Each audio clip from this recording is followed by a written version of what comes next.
A casa meva ja en tenien sempre, de tota la vida.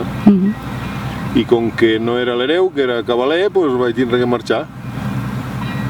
I vaig fer uns anys de hippie, i després vaig trobar aquest poble que no hi era ningú, estava abandonat.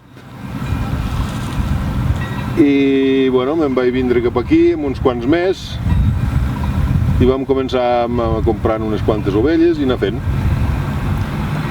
I vam anar augmentant el ramat i la gent va anar marxant, vull dir que em vaig quedar sol amb 1.000 ovelles.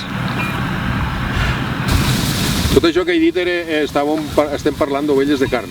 I llavors Prisca, que era molt bona xicota i molt romàntica, se'n va vindre cap aquí, vaig tindre que això sol. Aquell va ser un dels motius perquè no era mai a casa.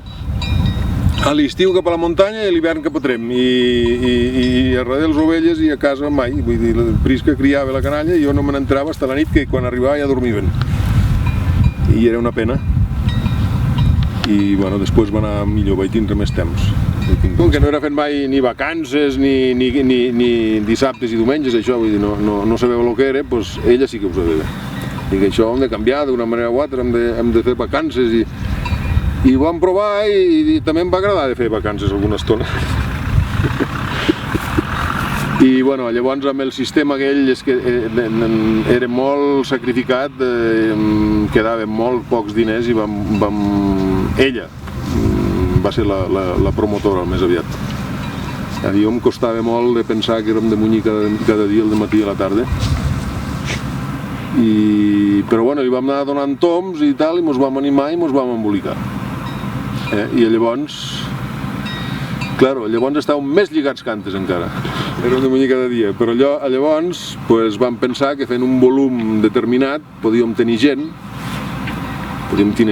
llogada i anar repartint la feina, i això ens permetria fer algun dissabte festa, o algun diumenge o algun dijous, i anar 3 dies de vacances. I realment així ha sigut. De quarto no n'hem fet ni un, però hem anat algun dia de vacances. I hem criat la canalla, molt bé, i ha anat bé, Vull dir, no podem competir amb Espanya, vull dir, on hi ha llet d'ovella amb preus, ni amb quantitat, però sí amb qualitat, i em sembla que ho estem aconseguint. Intentem, a través de l'alimentació i el maneig i tal, intentem fer lo màxim de bé possible. I penso que estem aconseguint. Si em toqués la loteria, m'hi compraria un ramat de lujo.